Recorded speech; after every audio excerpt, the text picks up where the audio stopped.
Hello दोस्तों, स्वागत है आपका इनफाइनाइट नॉलेज में। आज हम करेंगे भौतिक विज्ञान का परिचय और एक मापन का चैप्टर शुरू, यानी फिजिक्स का इंट्रोडक्शन और मेजरमेंट का चैप्टर स्टार्ट। तो आओ शुरू करते हैं। सबसे पहले हम विज्ञान के बारे में जानते हैं। विज्ञान अर्थात साइंस लैटिन भाषा के शब्द साइंटिया शब्द से निर्मित है, यानी इसकी उत्पत्ति लैटिन भाषा के साइंटिया शब्द से हुई है, जिसका अर्थ है ज्ञान। ज्ञान यानी नॉलेज, टू नो, जानना, किन चीज़ों के बारे में जानना, घटनाओं के बारे में जानना, क्रियाकलापों के बारे में जानना, नई नई खोजों के बारे में जानना, पदार्थों के बारे में जानना। यानी सिंपली समझें तो साइंस का अर्थ है टू नॉलेज, टू नो, जानना। आगे इसकी डेफिनेशन देखते हैं। प्राकृतिक घटनाओं के अवलोकन, उनकी पहचान तथा प्रयोगात्मक परीक्षण के आधार पर इन घटनाओं की क्रमबद्ध एवं व्यवस्थित सैद्धांतिक व्याख्या को विज्ञान के रूप में परिभाषित किया जा सकता है। अच्छा, ये डेफिनेशन, अब इसको हम सिंपल समझते हैं। प्राकृतिक घटनाएं यानी जो प्रकृति में घटनाएं होती हैं उनको देखना, उनकी पहचान करना, इन्वेस्टिगेशन करना, उनकी भी क्यों हुई, क्या कारण हुआ, कैसे हुई, और फिर उन घटनाओं का प्रयोगात्मक परीक्षण करना, यानी एक्सपेरिमेंट इन्वेस्टिगेशन करना, उनकी जांच करना, क्या वजह थी कि यह घटना हुई, छोटी घटना है, बड़ी घटना किस वजह से हुई, और जो घटनाएं हुई हैं उनका एक सैद्धांतिक रूप से व्यवस्थित करके लोगों को उनके बारे में जानकारी देना ही विज्ञान कहलाता है। यानी प्रकृति में चाहे छोटी से छोटी घटना हो, बड़ी से बड़ी घटना हो, उसके बारे में जानना, उसके बारे में नॉलेज प्राप्त करके एक अच्छे सिद्धांत से थ्योरेटिकल एक्सप्लेनेशन करना उस चीज का, तो साइंस कहलाता है। अब विज्ञान का वर्गीकरण, क्लासिफिकेशन ऑफ साइंस, तो इसको 3 भागों में डिवाइड किया गया है। सबसे पहले देखते हैं प्राकृतिक विज्ञान यानी नेचुरल साइंस। कौन सी शाखाएं आती हैं इसमें? भौतिक विज्ञान यानी फिजिक्स साइंस, रसायन विज्ञान, केमिस्ट्री, जीव विज्ञान, बायोलॉजी।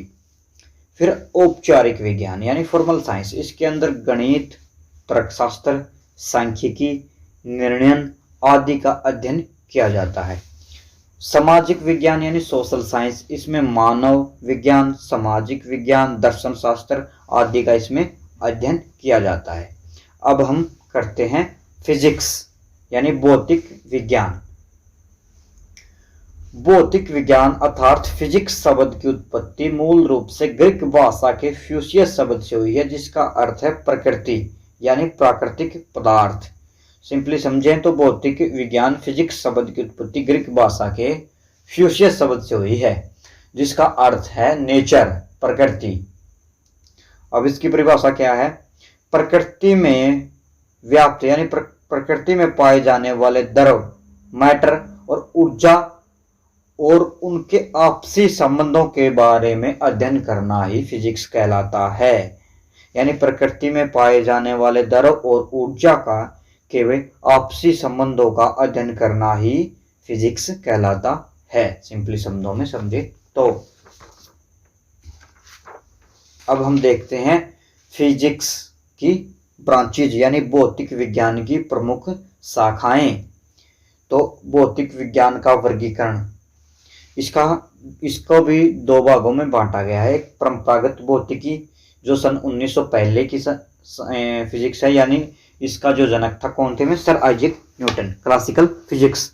फिर एक आधुनिक भौतिकी, मॉडर्न फिजिक्स, जिसके जनक कौन है? सर अल्बर्ट आइंस्टीन, जिन्होंने सापेक्षता का सिद्धांत दिया था। आधुनिक भौतिकी यानी निरंतर बढ़ती जा रही है। जैसे हम खोज कर रहे हैं, पहले मोबाइल बना लिया, कंप्यूटर बना लिया, आज से कुछ साल पहले मोबाइल किसी और टाइप का था, आज किसी और टाइप का था, यानी ये मॉडर्न फिजिक्स के अंतर्गत आते हैं। अब हम देखते हैं परंपरागत भौतिकी यानी क्लासिकल फिजिक्स की शाखाएं।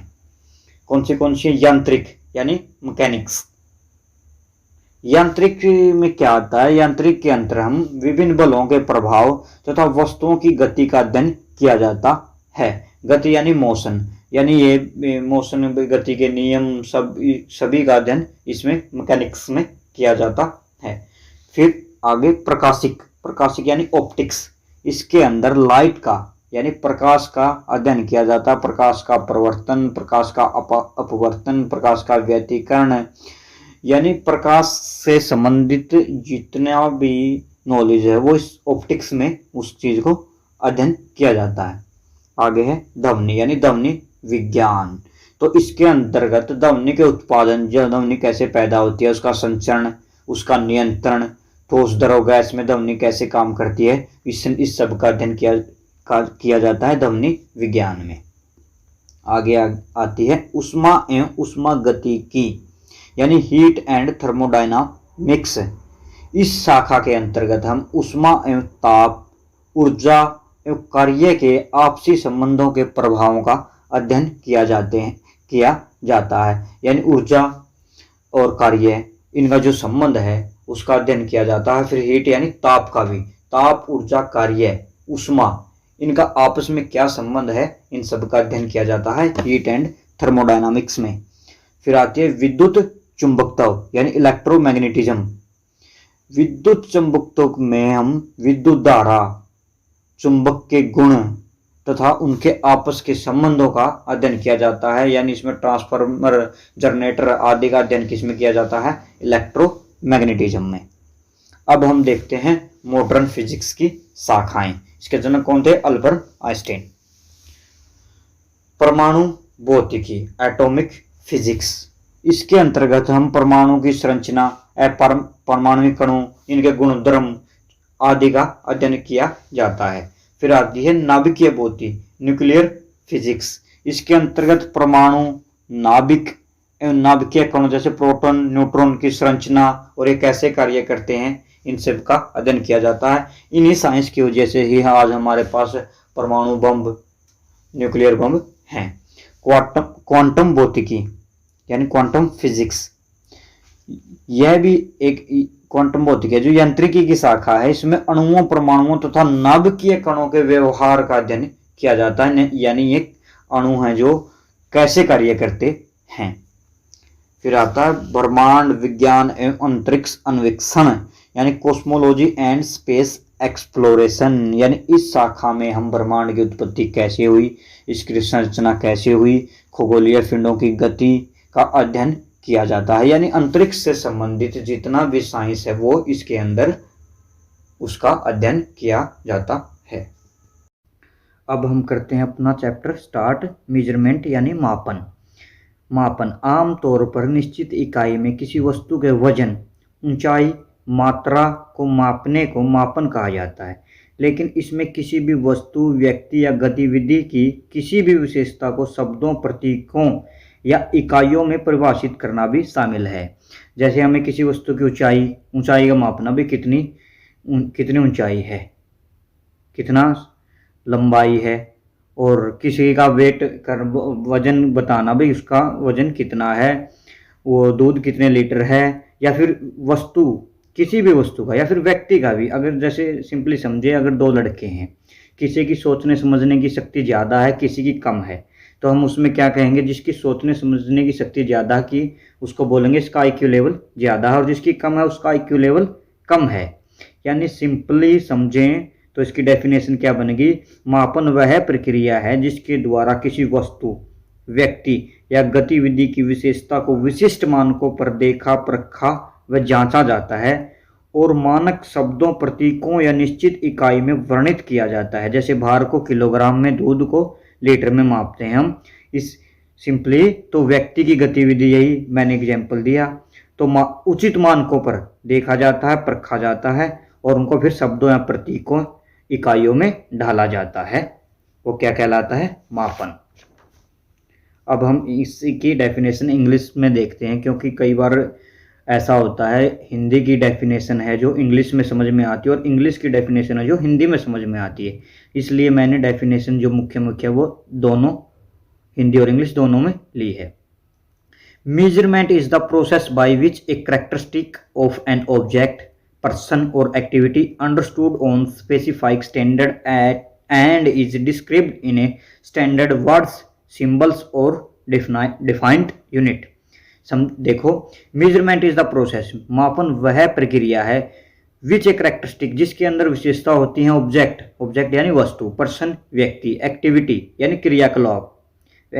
क्रियाकलाप, उनके अंडरस्टूड उनको समझना, ऑन स्पेसिफाइड स्टैंडर्ड और उनको उचित स्टैंडर्ड यानी उचित मानकों के द्वारा डिस्क्रिप्ट यानी वर्णन करना, सिंबल प्रतीकों में, तो क्या कहलाता है, मापन कहलाता है। भौतिक राशियां, फिजिकल क्वांटिटी। अब हम राशियों के बारे में जानते हैं। भौतिक राशियां पदार्थ के वे भौतिक गुण हैं जिनका मापन किया जा सकता है। उनकी माप को संख्या द्वारा प्रदर्शित किया जा सकता है, जैसे दूरी, चाल, वेग। यानी भौतिक राशियां वे राशियां हैं, पदार्थ के वे गुण हैं जिनको हम माप सकते हैं, भाई बता सकते हैं इसका माप इतना है। दूरी, भाई कितनी दूरी है, ये 100 मीटर है।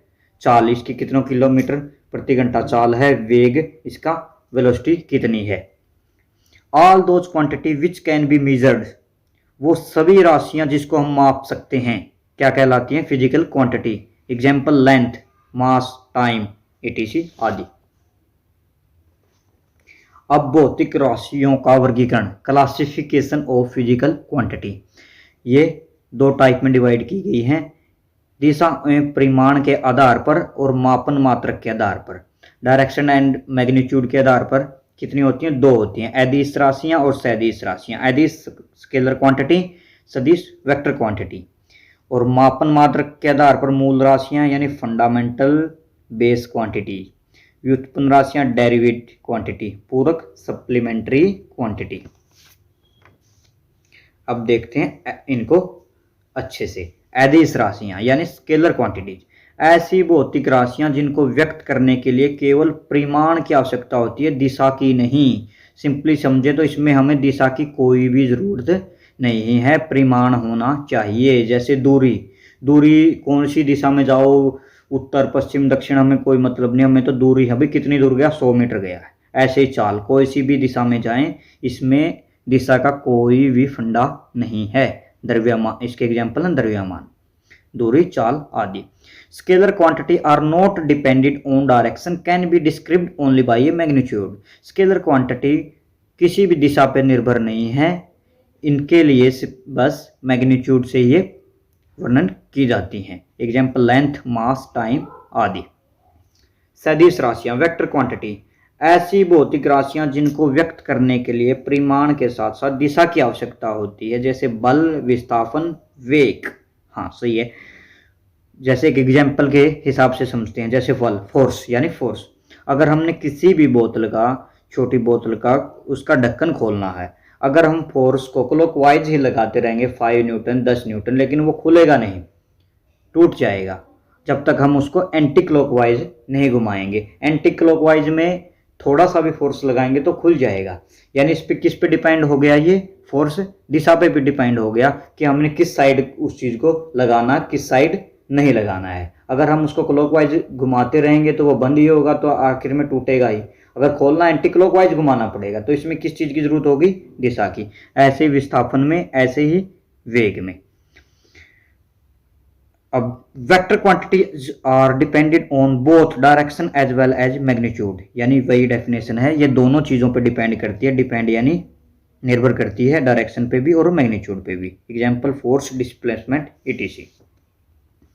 अब देखते हैं मूल राशियां, फंडामेंटल यूनिट, वे राशियां जो बिना किसी दूसरी राशियों की सहायता से परिभाषित की जा सकती हैं, यानी ये स्वतंत्र राशियां होती हैं, इनको किसी की जरूरत नहीं होती। इनके मात्रक मूल मात्रक कहलाते हैं। Fundamental quantities unit of which are independent of units of other quantities, यानी इनको किसी अन्य राशियों की जरूरत नहीं पड़ती। मूल भौतिक राशियां 7 प्रकार की होती हैं। कौन सी? लंबाई, समय, ताप, द्रव्यमान, विद्युत धारा, ज्योति तीव्रता और पदार्थ की मात्रा। आगे हम इसके मात्रा के बारे में भी जानेंगे, मूल राशियों के बारे में। अभी इसकी डेफिनेशन देख रहे हैं। व्युत्पन्न राशियां यानी डेरिवेटिव क्वांटिटीज, ऐसी राशियां जो किसी अन्य राशियों पर निर्भर करती हैं या मूल राशियों की तरह स्वतंत्र नहीं होती, यानी ये दूसरों पर डिपेंड होती हैं, ये स्वतंत्र नहीं होती हैं। जैसे चाल, अक्षेत्रफल। जैसे अब चाल का एग्जाम्पल लेते हैं, चाल का फॉर्मूला क्या, दूरी बाय समय, यानी इसमें दो से मिलकर बनी है, ये स्वतंत्र नहीं है। तो चाल दूरी बाय समय, यह कौन सी राशि होगी, डेरिवेटिव यानी व्युत्पन्न राशियां, व्युत्पन्न राशि। The quantities that are derived using the fundamental quantities are called derived quantity, यानी जो यूज करती हैं मूल राशियों का अपने आप को वर्णन करने के लिए, तो क्या कहलाती है हमें, डेरिवेड क्वांटिटीज। अब पूरक राशियां, यानी इसके अंदर दो एंगल आते हैं, सप्लीमेंट्री क्वांटिटीज, एक तो प्लेन एंगल, एक क्यूब एंगल या घनकोण या सॉलिड एंगल।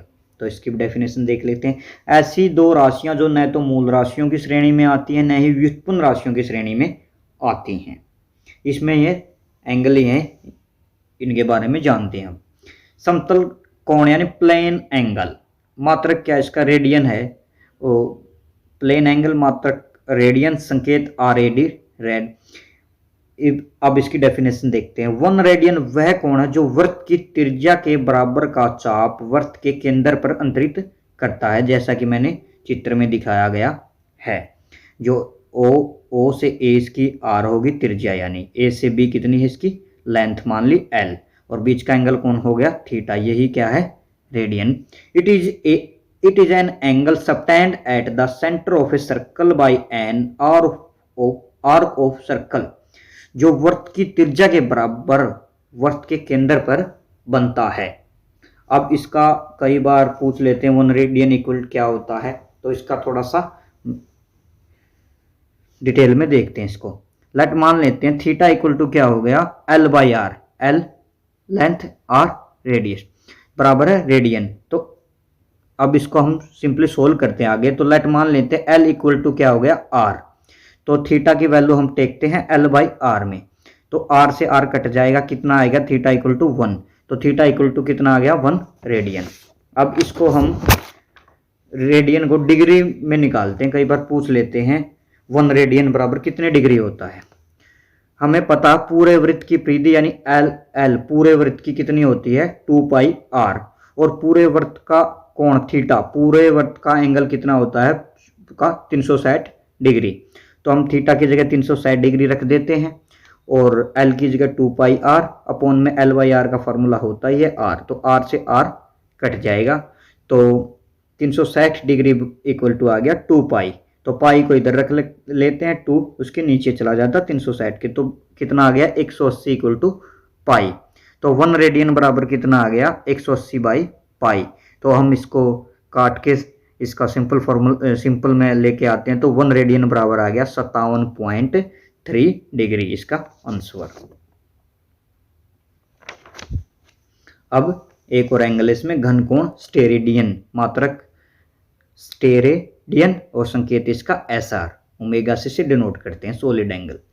किसी गोले में त्रिज्या के वर्ग के बराबर पृष्ठीय क्षेत्रफल उसके पृष्ठ पर लिया जाए। त्रिज्या, इसमें क्या त्रिज्या, उसमें तो त्रिज्या, और ये जो स्टेरेडियन है ये गोला में लिया जाता है, वो तो वृत्त में, ये 3 डायमेंशन पे आता है। तो गोला लेना, उसमें वृत्त है, बस यही फर्क है। और त्रिज्या के वर्ग के बराबर पृष्ठीय क्षेत्रफल उसके पृष्ठ पर लिया जाए, जैसा कि चित्र में दिखाया गया है। 1 steradian is an angle which is subtended by an area of a circle equal to square of radius of circle, यानी ओमेगा इक्वल टू क्या हो गया, एरिया बाई आर का स्क्वायर।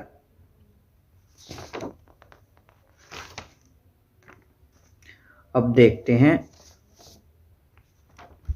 मात्रक, यूनिट।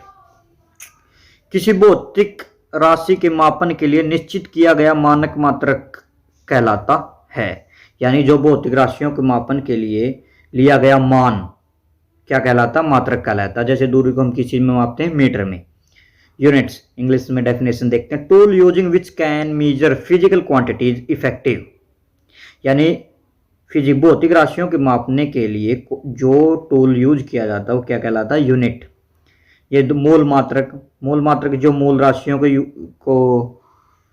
राशियों को मापने के लिए यूज किए जाते हैं, जैसे मीटर, किलोग्राम आदि। व्युत्पन्न ये स्वतंत्र नहीं होते, ये मात्रक भी, ये क्षेत्रफल, आयतन आदि को मापने के लिए यूज किए जाते हैं।